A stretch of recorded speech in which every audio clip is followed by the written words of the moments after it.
සියලු දෙනාට සුබ සන්ධ්‍යාවක් වේවා. මම අද කතා කරන්න බලාපොරොත්තු වෙන්නේ YouTube වගේ වීඩියෝ කරන අයට ගොඩක් වෙලාවට වටින දෙයක් තමයි ස්ක්‍රීන් රෙකෝඩ් කියන එක. ඉතින් ඒ සම්බන්ධව කතා කරන්න බලාපොරොත්තු වෙනවා. ඉතින් මම මේකට හොඳ සොලියුෂන් එකක් විදිහට මම බොහෝ වෙලාවට මේ Play Store එකට ගිහිල්ලා අපි ස්ක්‍රීන් රෙකෝඩ් කරන ගොඩාක් ඇප් ජාති පාවිච්චි කරලා බැලුවා. හැම එකකම ගොඩක් වෙලාවට ඇඩ්වර්ටයිස්මන්ට් ප්ලේ වෙනවා. ඉතින් ඒකට විසඳුමක් විදිහට Play Store එකෙන් ගන්න තියෙන full free app එකක්. ඒ වගේම features ගොඩාක් අපිට මේකෙදි access කරන්න පුළුවන්. ඉතින් මේක අපි බලමු කොහොමද download කරගන්න කියලා. මුලින්ම ඔයා යන්න Play Store එකට ගිහිල්ලා search කරන්න screen recorder කියලා. ඉතින් මෙතන මේ screen recorder කියන එක search කරාට පස්සේ ඔයාලට මේ app එකක් හොයාගද්දිම බලා ගන්න පුළුවන් හොඳ ක්‍රමයක් තමයි මේ app එකක් අපි open කරපුවම මෙන්න මෙතන මේ නමට යටින් මෙట్లా තියෙනවා මේ contains ad and app purchase කියලා. මෙන්න මේක මෙතන මේකෙන් කියන්නේ මේක ad play වෙනවා. ඊට අමතරව මේක සල්ලි ගෙවන්න තියෙනවා කියලා. සල්ලි ගෙවලා ගන්න version එකක් තියෙනවා. ඉතින් මෙන්න මේක බලන්න මම මේ දැන් ගන්න මේ screen recorder එකේ මේක මම install කරලා තියෙන්නේ. මේකේ වගේ කිසිම දෙයක් වැටිලා නැහැ. ඒ කියන්නේ මේ ස්ක්‍රීන් රෙකෝඩර් එක අපිට සම්පූර්ණම ෆ්‍රී මේ තියෙන සම්පූර්ණ මේකේ තියෙන මේ ෆීචර්ස් ඇක්සස් කරන්න පුළුවන් හැකියාව මේකේ තියෙනවා. ඉතින් මුලින්ම මෙතනින් මම දැන් මේක ඉන්ස්ටෝල් කරලා දින්න මට ඕපන් දෙන්නේ. ඔයා මෙතන මේ ස්ක්‍රීන් රෙකෝඩර් ඇප් එක ඉන්ස්ටෝල් කරගන්න. ඉතින් ඉන්ස්ටෝල් කරගත්තට පස්සේ අපි ඇප් එක ඕපන් කරගමු.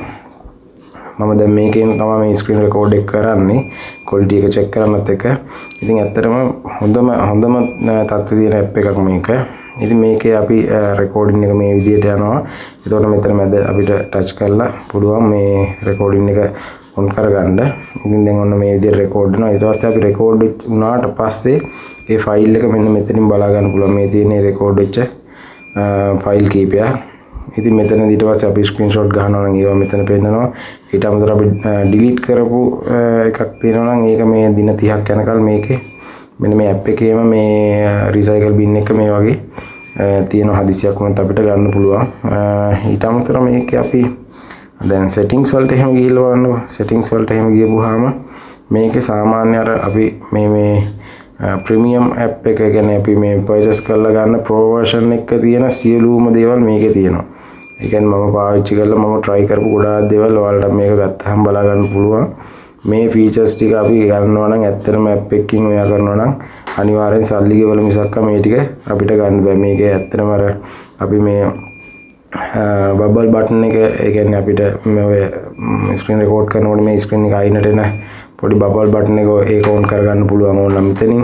ඊට පස්සේ මේ කවුන්ට් ඩවුන් එක කොච්චර ගානකට යන්න ඕනද ඒ කියන්නේ අපි මේ බටන් එක ප්‍රෙස් කරාට පස්සේ විනාඩි මේකෙන් තප්පර කීයකින් පස්සේද රෙකෝඩින් එක මේ ඔන් වෙන්න ගන්නේ. ඒකම යා කරන්න පුළුවන්. ඊට පස්සේ ඔඩියෝ ක්වොලිටි එක ඔඩියෝ එක මේ මොකෙන්ද මයික් එකකින්ද ඊට පස්සේ ඒ වගේ ඉන්ටර්නල් මේවකින්ද ගන්න. ඒ වගේ සිලෙක්ට් කරන්න පුළුවන්. ඊට පස්සේ රෙසොලූෂන් එකත් අපිට තව වැඩි කරලා රෙකෝඩ් කරගන්න පුළුවන්. එතකොට පොඩ්ඩක් අර වීඩියෝ එකේ ක්වොලිටි එකත් එක්ක මේ සයිස් එක පොඩ්ඩක් වැඩි වෙනවා.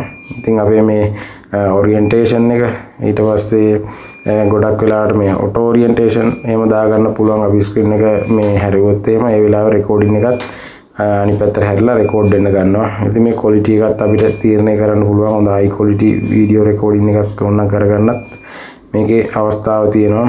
ඉතින් මේ මයික්‍රොෆෝන් එකේ වොලියුම් එකත් අපිට මේ ඇප් එකෙන්ම මේ ඕන හැටියට වෙනස් කරගැනීමේ හැකියාවකුත් තියෙනවා. ඉතින් මේ වගේ ගොඩාක් දේවල් මේ ඇප් එකේ තියෙනවා. මේ අනිත් එක මේක හොඳම දේ තමයි කොච්චර පාවිච්චි කරත් මොනවා කරත් ඇඩ්වර්ටයිස්මන්ට් ප්ලේ වෙන්නේ නැත්තම් මේක ඕන් කරපු වෙලාවෙ ඉඳන් ඇඩ් ක්ලෝස් කරලා අපිට එපා වෙනවා. ඒ තරමට මේක හරිම අමාරු වැඩක් තමයි මේ ඇප්ස් වල ඇඩ්වර්ටයිස්මන්ට් ප්ලේ වෙන්න ගත්තාම. ඉතින් මේ මම කියන්නේ ඔයාලට මේ වගේ මොනවා හරි අපි ස්ක්‍රීන් රෙකෝඩ් කරන ඒවා සම්බන්ධ මොනවා හරි වීඩියෝස් හරි මේ කරන කෙනෙක් නම් නැත්නම් අපිට ආදිසි දෙයක් වුණා වෙලාවට අපිට මේ ස්ක්‍රීන් එක රෙකෝඩ් කරගන්න ඕන නම් අපේ ෆෝන් එකට දාගන්න මේක හරිම පොඩි සයිස් එකක් තමයි තියෙන්නේ. සාමාන්‍ය මෙගාබයිට් මට හිතෙන්නේ මෙගාබයිට් 6ක් 7ක් වගේ තියෙන පොඩි මේ කැපැසිටි එකක් තමයි මේකේ තියෙන්නේ. ඉතින් අර අනිත් ඇප් එකක් අපි ගත්තොත් එහෙම ඒක මෙගාබයිට් සාමාන්‍යයෙන් 40ක් 50ක් ඒ වගේ තියෙන මේ ඇප් එකක් නේ අපිට සාමාන්‍ය ගන්න තියෙන්නේ. ඉතින් මේ ඇප් එක මේ මම දැක්ක Play Store එකේ ගොඩාක් වටින ඇප් එකක්. ඉතින් මේක මම ඒකයි මේ සම්බන්ධ වීඩියෝ එකක් කරන්න ගත්තේ. ඉතින් එහෙනම් හැමෝටම මේ වගේ වීඩියෝ තව ඉස්සරහට ගේනවත් එකතු වෙන්න ඕන නම් මගේ YouTube channel එක subscribe කරන්න. ඉතින් share කරලා පොඩි support එකක් දෙන්න. හැමෝටම බොහොම ස්තුතියි නම් ගිහින් එන්න.